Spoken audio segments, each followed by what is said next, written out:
Welcome to my YouTube channel. Kung bago ka lang sa channel na to at true-blooded Aldab Nation ka, tama po ang channel na pinuntahan mo. Kaya considering na po kitang bagong subscriber. At huwag mong kalimutan pindutin yung bell para lagi po kang updated sa bagong video na ilalabas ko. Salamat po sa iyong pag-click sa channel na to. Kwento ko rin ba't di nagkatuluyan yung Aldab. Sige, kwento mo na. Masakit eh. Masakit? Masakit. Kaya saka na lang pag gano'n na. Pag mararamdaman ko nang walang masasaktan. Masakit eh. Si Alden kasi, syempre, ano lang yan eh, bago pa lang siya doon. Nakikita lang siya sa ate niya. Pag walang trabaho, nagluluto lang yun. Welcome back mga kaaldab. Ito na naman po ang inyong lingkod, si Mr. Destiny. At siyempre panibagong update po tayo. Panibagong mga kaganapan po kina Alden Richards at kay Maine Polkerson. Dito po pinag-uusapan po nila anong istorya kaya ang sinasabi ni Anjo Iliana. Ang pagkahiwalay nga lang ba ng Aldab o ang relasyon nila Mengay at ni Alden Richards. Bagamat hindi po kumpleto mga kaaldab, ibig sabihin meron po talaga sigurong nangyari na hindi inaasahan. Yun nga po yung gusto nating malaman. Yun nga po yung gusto nating ipaintindi na hindi naman po basta-basta mawawala kung wala talagang nagmaniobra.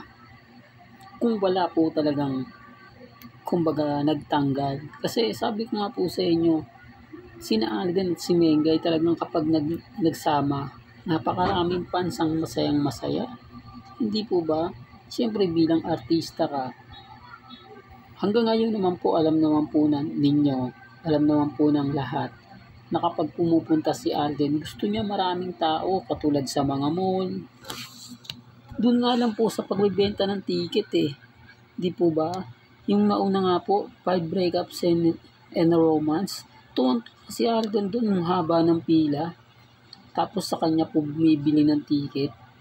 Di po ba? Hindi rin ito kaya mga kaaldab. Ganun kasaya yung mga netizen. Kaya nga posible mga kaaldab na papayag sila na mawala. Di po ba? Pero gaya nga po na sinabi ni Angela na marami daw masasaktan, maraming ganito, maraming ganyan. Pero hindi naman siya buong detalye. O kumbaga mapapaisip ka.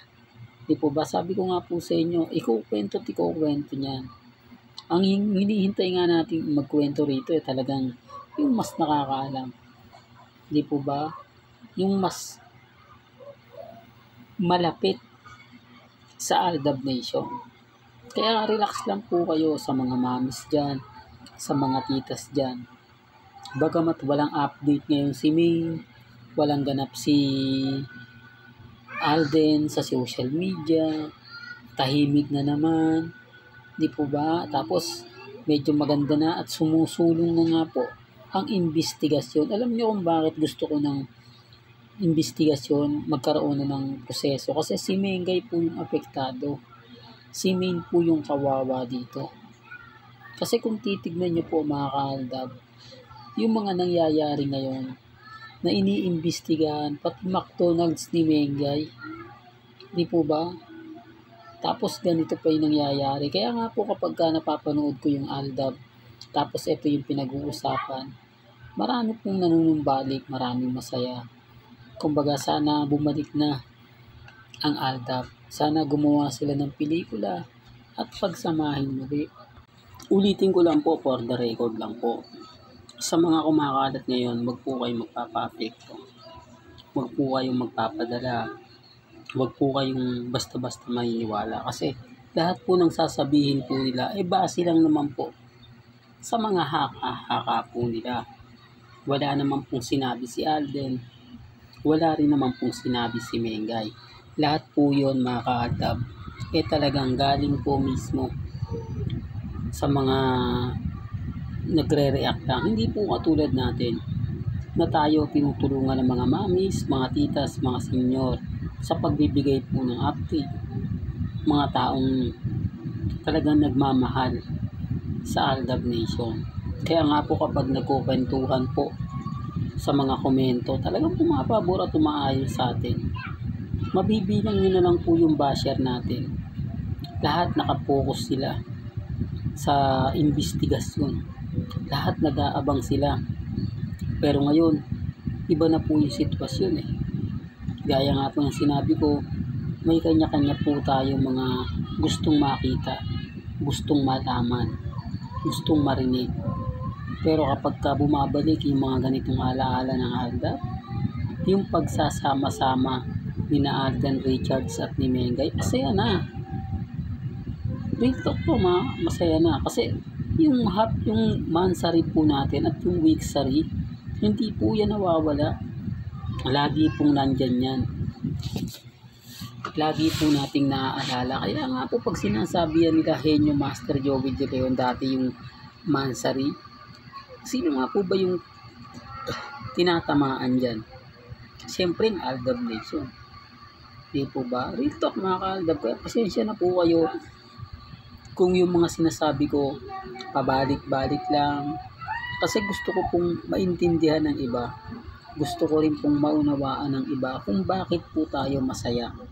Kung bakit paulit-ulit yung mga video na dinadala ko o pinapakita ko.